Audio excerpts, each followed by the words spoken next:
Assalamualaikum warahmatullahi wabarakatuh. Oke, baik. Kali ini kita akan mencoba membahas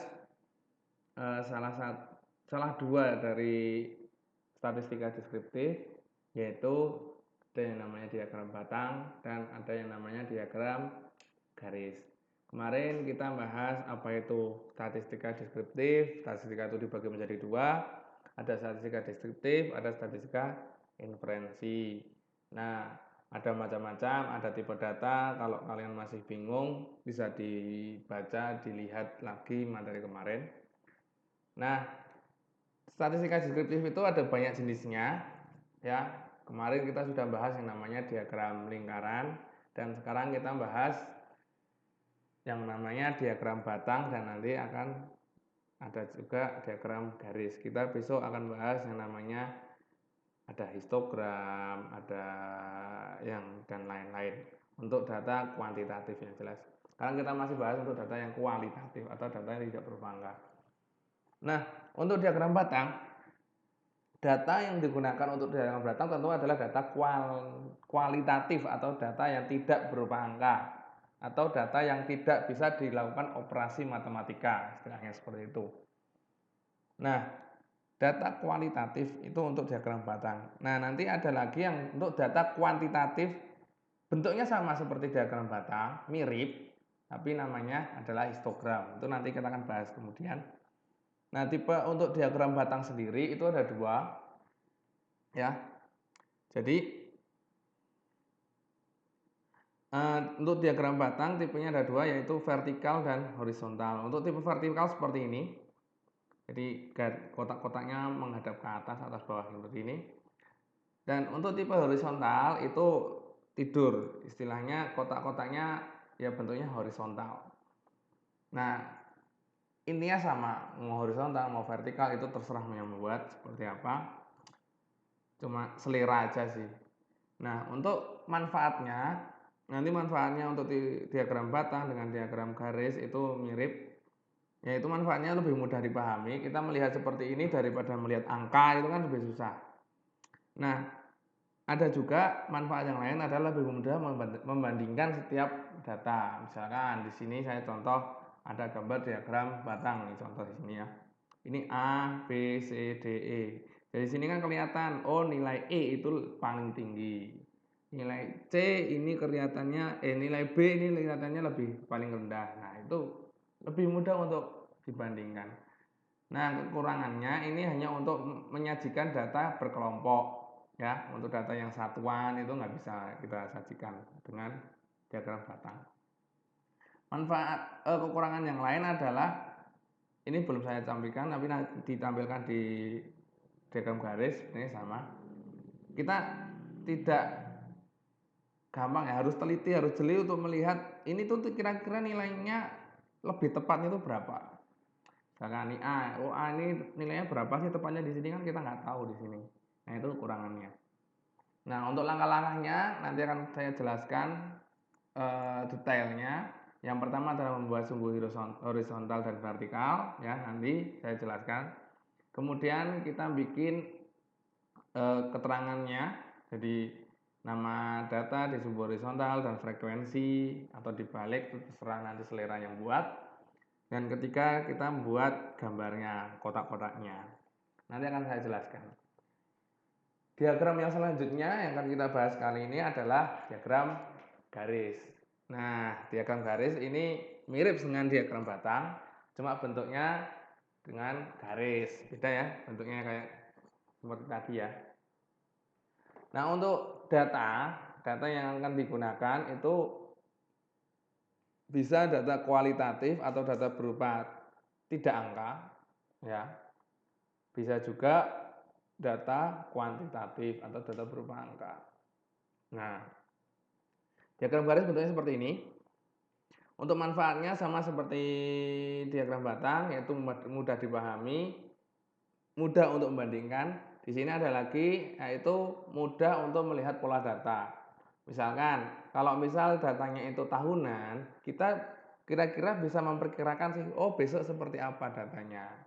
Nah, untuk contoh kali ini paling gampang yang kalian dapat lihat itu adalah data COVID misalkan, COVID-19. Oh, tadi tren semakin ke sini itu datanya semakin naik. Nanti bisa dilihat dari diagram garis ya. Cuma kurangannya ya kayak seperti tadi perlu ketelitian dalam membacanya.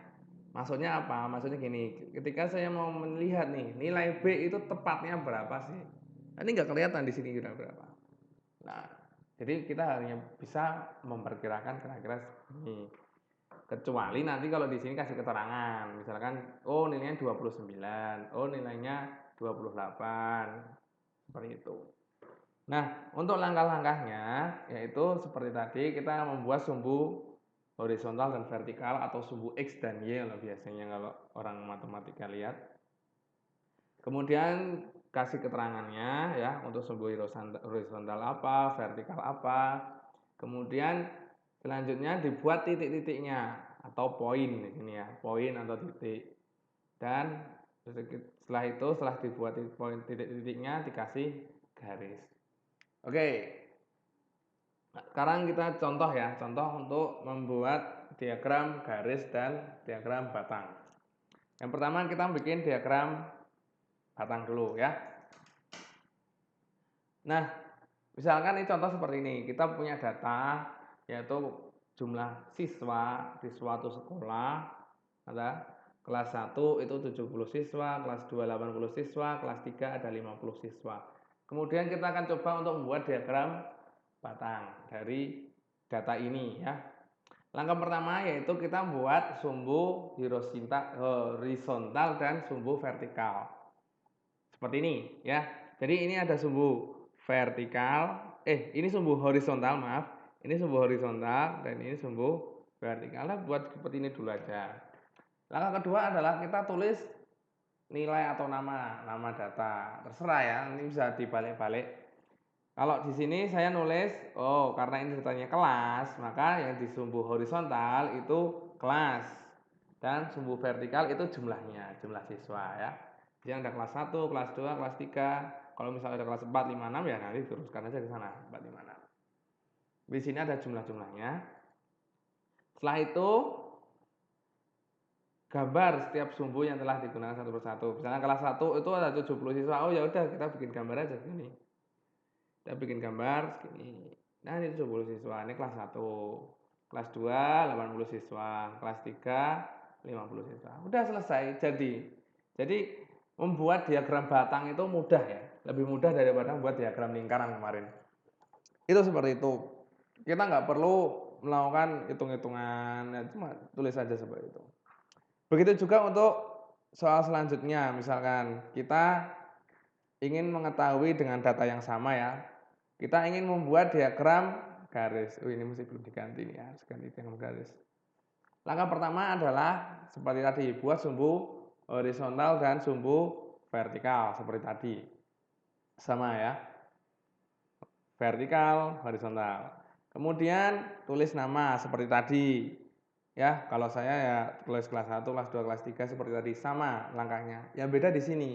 Kemudian buat titik-titik yang cocok. Misalkan gini, kelas 1. Kelas 1 di sini. Nah, ini jumlahnya ada 70 siswa. Jadi ini mungkin titiknya di sini nih. Nah, gitu ya. Titik di sini. Kemudian kelas 2 ada 80 siswa, kelas 2 80 siswa di sini, berarti titiknya di sini. Nah, gitu ya. Kemudian kelas 3 ada 50 siswa berarti di sini. Nah, gitu ya. Nah, setelah kita bikin titik, kemudian hubungkan titik-titik ini dengan garis lurus. Nah, kelas 1, kelas 2 segini, kelas 2, kelas 3 segini. Udah jadi. Gitu ya. Jadi gampang sekali membuat diagram garis dan diagram batang. Oke, selanjutnya sekarang saya akan membuat contoh membuat diagram batang dan diagram garis menggunakan Excel ya, seperti kemarin. Jadi kita di sini nggak cuma membuat secara manual tapi buat dengan komputer karena zaman sekarang kita ya kalau udah ada komputer ngapain bikin manual. Cara bikin dengan Excel misalkan ya, saya punya Microsoft Excel misalnya di sini. Yang pertama adalah saya input dulu input dulu datanya, misalkan di sini kelas dan ini jumlah. Kelasnya ada kelas 1, kelas 2, kelas 3. Untuk jumlahnya tadi berapa? Sini 70, sini 80, sini 50. Nanti untuk data-datanya bisa diotak-atik, kemudian diblok datanya yang mau dibuat diagram yang mana saja, diblok. Terus insert. Nah, ini sebenarnya ada banyak banget nih pilihannya. Ya. Oh, kalau mau bikin diagram batang, ini ya bentuknya vertikal seperti ini, yang horizontal seperti ini. Ya. Contoh, ya bikin. Nah, ini sudah selesai. Diagram batang untuk vertikal. Seperti ini. Gampang kan? Tinggal ganti mau selera seperti apa. Di sini banyak pilihan. Ya. Mau dikasih apa? Terserah. Ya. Gampang sekali bikin diagram batang diagram dengan Excel. Jangan sekarang saya membuat diagram batang lagi untuk bentuk vertikal. Nah, seperti ini. Bentuk vertikal, bentuk horizontal. Seperti ini. Ini bentuk yang horizontal. Beda kan dengan yang tadi? Ini bentuk horizontal. Ini bentuk vertikal. Beda ya. Nah, kemudian saya sekarang akan coba lagi membuat diagram garis. Ini. Pilih yang line chart. Ya, diagram garis. Nah, selesai. Ini yang namanya diagram garis. Nih ada titik-titiknya. Nah, ini sudah ada keterangan seperti ini ya, enak. Itu ya. Ini jika menggunakan Excel. Oke. Mungkin cukup sekian. Kemudian sekarang saya kasih tugas.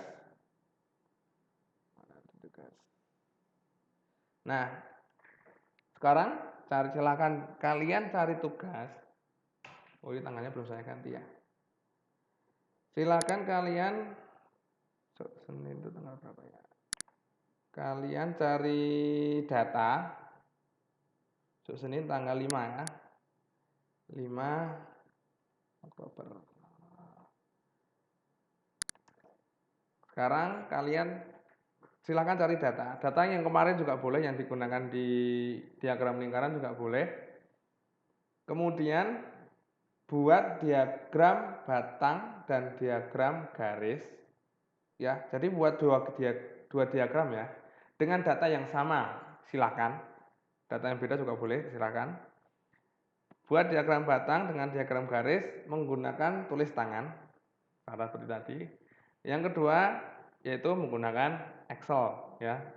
Nah, filenya tulis tangan itu difoto, diupload di Google Classroom, dan Excel-nya di-save, diupload juga di Google Classroom. Jadi yang diupload di Google Classroom ada dua, foto dengan Excel-nya ya. Nah, nanti dikumpulkan besok Senin tanggal 5 Oktober jam 24.00. Oke, mungkin cukup sekian. Jika nanti ada pertanyaan bisa WA ke nomor saya atau di chat di grup ya.